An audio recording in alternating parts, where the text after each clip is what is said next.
जय हिंद दोस्तों, Sandeep tricky math special YouTube channel में आप सभी का स्वागत है।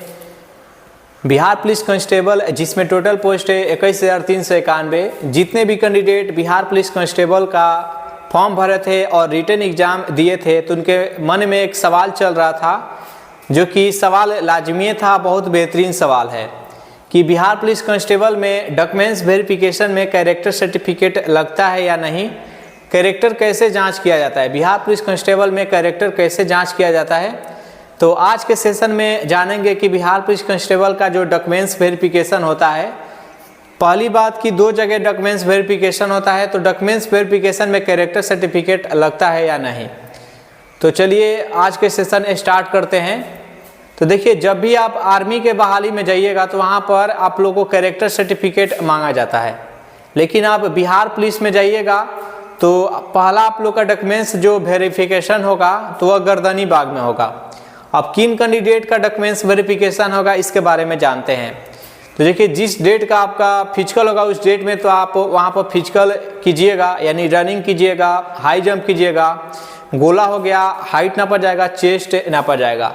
अगर ये पाँचों चीज़ में अगर आप क्वालिफाई कर गए तो आपको दिया जाएगा गेट पास। ये पांच जो चीज़ बताए, पांच जो फिजिकल एलिजिबिलिटी टेस्ट बताएं, अगर पांचों में आप पास कर गए, क्वालिफाई कर गए तो आपको दिया जाएगा गेट पास और बोला जाएगा कि अपना सारा डॉक्यूमेंट्स लेकर आइए और डॉक्यूमेंट्स वेरिफिकेशन कराइए। तो डॉक्यूमेंट्स वेरिफिकेशन के लिए बुलाया जाएगा, लेकिन जितना भी वहाँ पर डॉक्यूमेंट्स लगेगा उसके बारे में जान लीजिए कि मैट्रिक इंटर का मूल प्रमाण पत्र चाहिए और मार्कशीट चाहिए, जाति प्रमाण पत्र चाहिए, निवास चाहिए। जो भी बीसी और ईबीसी के कैंडिडेट है उनको लिए एनसीएल चाहिए। जो ईडब्ल्यूएस के कैंडिडेट है उनके लिए ईडब्ल्यूएस का सर्टिफिकेट चाहिए। उसके साथ ही फोटो युक्त पहचान पत्र चाहिए। फोटो युक्त पहचान पत्र यानी एक आधार कार्ड रहना चाहिए, अपना आधार कार्ड होना चाहिए। उसके साथ ही 10 पीस फोटो होना चाहिए। जो फॉर्म भरते समय जो फोटो लगाए थे अगर वो आपके पास है तो उस फोटो को ले लीजिएगा, अगर वो नहीं है तो करेंट फोटो खिंचवा लीजिएगा, कोई दिक्कत नहीं है। और जितना भी आप लोग का डॉक्यूमेंट्स हम बताए, जितना आप लोग को डॉक्यूमेंट्स बताए, सभी डॉक्यूमेंट्स का 2-2 कॉपी आप लोग जीरोक्स कर लीजिएगा। तो जितना डॉक्यूमेंट्स बताए सभी ओरिजिनल डॉक्यूमेंट्स का 2-2 कॉपी जीरोक्स से कर लीजिएगा और उसको स्वप्रमाणित मांगा जाता है, यानी इस पर हिंदी और अंग्रेजी में आपको सिग्नेचर कर देना है। सभी जीरोक्स के नीचे हिंदी और अंग्रेजी में सिग्नेचर कर देना है, उसको ही स्वप्रमाणित बोला जाता है। तो ये सभी डॉक्यूमेंट्स लगेगा। वहाँ पर हम कैरेक्टर सर्टिफिकेट का जिक्र नहीं किए, तो कैरेक्टर सर्टिफिकेट आपको डॉक्यूमेंट्स वेरिफिकेशन में नहीं लगता है। ये तो टेंशन आप मुक्त होइए। बहुत सारे कैंडिडेट का सवाल था कि कैरेक्टर सर्टिफिकेट लगता है या नहीं, तो कैरेक्टर सर्टिफिकेट है जो कि वहाँ पर नहीं लगता है। दूसरी बात, दूसरा डॉक्यूमेंट्स वेरिफिकेशन कब होगा, तो जब फाइनल मेरिट लिस्ट में आप लोग का नाम आ जाएगा। फाइनल मेरिट लिस्ट में नाम आ जाएगा तो वहाँ पर आपको सभी डॉक्यूमेंट्स ओरिजिनल लेकर जाना होता है। कहाँ पर, जब फाइनल मेरिट लिस्ट नाम आ जाएगा तो उसमें आपका पोस्ट अलॉटमेंट रहेगा, जिला अलॉटमेंट रहेगा और डेट दिया गया रहेगा कि किस डेट को ज्वाइनिंग करना है, किस जिला में ज्वाइनिंग करना है और कौन सा डॉक्यूमेंट्स लेकर जाना है और कौन सा आपको पोस्ट मिला है। तो ये सब कुछ वहाँ पर लिखा रहेगा, सब कुछ मेंशन रहेगा। किसी प्रकार का ज्वाइनिंग लेटर घर पर नहीं आता है। तो ये तो समझ गए होंगे आप लोग। दूसरा, जब डॉक्यूमेंट्स वेरिफिकेशन होगा तो वहाँ पर सेम डॉक्यूमेंट्स लगेगा, लेकिन सभी ओरिजिनल डॉक्यूमेंट्स है जो कि जमा कर लिया जाएगा। जितना आप गर्दनी बाग में डॉक्यूमेंट्स बताए सभी डॉक्यूमेंट्स वहाँ पर भी लगेगा और ओरिजिनल डॉक्यूमेंट्स है जो कि सभी है जो कि जमा कर लिया जाएगा वहाँ पर। तो अब यहाँ पर बात रहा कि कैरेक्टर सर्टिफिकेट, तो वहाँ पर भी कैरेक्टर सर्टिफिकेट नहीं लगेगा। जब वहाँ पर ज्वाइनिंग करने के लिए जाइएगा तो वहाँ पर भी कैरेक्टर सर्टिफिकेट नहीं लगेगा। तो आखिर कैरेक्टर सर्टिफिकेट लगेगा कहाँ, तो चलिए इसके बारे में बताते हैं। जब वहाँ पर डॉक्यूमेंट्स वेरिफिकेशन हो गया उसके बाद से होगा नेक्स्ट मेडिकल भी हो जाएगा। उसके बाद जितना ही कागजी प्रक्रिया है, सबको कागजी प्रक्रिया होगा, उसमें ही एक फॉर्म भराया जाएगा। थाना वेरिफिकेशन से रिलेटेड एक फॉर्म रहेगा, उस फॉर्म को आपको फिलअप करना है। उसमें पूरा फुल डिटेल्स, आपका एड्रेस रहेगा, यानी आपका विलेज कौन सा है, पोस्ट कहाँ है, थाना कहाँ है, जिला कहाँ है, किस स्टेट से है, पिन कोड क्या है, उस फॉर्म को आपको सब कुछ फिलअप करना होगा।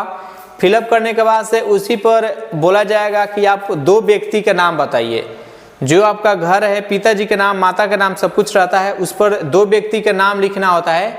जो कि आपको बहुत ही बेहतरीन तरीका से जानता हो, जो आपके घर के आसपास के हो और आपको बेहतरीन तरीका से जानता हो, उस 2 व्यक्ति का आपको नाम लिखना है। तो वैसे व्यक्ति को नाम लिखना है जो कि आपका अच्छा मित्र हो, अच्छा व्यक्ति हो। नहीं तो अगर किसी को डाल दे तो उससे पूछताछ होगा। और ऐसे भी होता है कि पड़ोसी नहीं चाहते हैं कि कोई आगे बढ़े, पड़ोसी नहीं चाहते हैं कि कोई आगे बढ़े, तो कहीं ना कहीं आपको फंसाना चाहते हैं। तो इससे थोड़ा सा बच के रहिएगा। तो उस फॉर्म को अप्लाई होगा, फॉर्म आप फिल करके दे दीजिएगा और वो डाक के माध्यम से चल जाएगा। आप जिस भी थाना के है उस थाना में वो चल जाएगा। उसके बाद से किसी का 2 मंथ के बाद होता है, किसी का 3 मंथ का। जैसे मेरा जो थाना वेरिफिकेशन हुआ था, हम ट्रेनिंग में चल गए थे तब मेरा थाना वेरिफिकेशन हुआ था। तो हम जिस भी थाना के थे वहाँ से आए थे बड़े बाबू और मेरा घर पर आए थे और मेरे बारे में जिस व्यक्ति का हम नाम दिए थे उससे पूछताछ किया गया। मेरे बारे में सब कुछ पूछताछ किया गया कि इस व्यक्ति का व्यवहार कैसा है, इस व्यक्ति का कैरेक्टर कैसा है, सब कुछ। इस पर किसी प्रकार का कोई आरोप प्रत्यारोप तो नहीं है, सब कुछ डिटेल्स में आपके बारे में पूछा जाएगा। तो इसके लिए आपको चिंतित नहीं कर होना है कि थाना वेरिफिकेशन होगा, इसमें भी किसी को छांटा जाता है, इसमें किसी को नहीं छांटा जाएगा। जितना एक बार आपका सिलेक्शन हो गया तो आपको वहाँ से डिस्क्वालीफाई बिल्कुल नहीं किया जाएगा। तो थाना वेरिफिकेशन के लिए आप लोग टेंशन नहीं लीजिए। तो यही होता है थाना वेरिफिकेशन, जो कि आपका थाना आपके घर पर जाएगा और पूछताछ करेगा। और ऐसे कोई सर्टिफिकेट नहीं लगता है, कैरेक्टर सर्टिफिकेट, बस वहीं थाना वेरिफिकेशन होता है। और ये कोई सर्टिफिकेट के रूप में नहीं होता है, वहाँ पर मैन्युअली आपके घर पर आएंगे और वहाँ पर पूछताछ करेंगे। तो यही थाना वेरिफिकेशन होता है। और आप लोग के मन में कोई भी सवाल है तो उससे रिलेटेड आप लोग क्वेश्चन पूछ सकते हैं। सेशन आज के अच्छा लगा हो तो सेशन को आप लोग लाइक कर दीजिए, अपने दोस्तों के पास शेयर कर दीजिए। जो भी कैंडिडेट अभी तक इस चैनल को सब्सक्राइब नहीं किए हैं तो चैनल को आप लोग सब्सक्राइब कर दीजिए। तो बहुत बहुत धन्यवाद, मिलते हैं नेक्स्ट सेशन।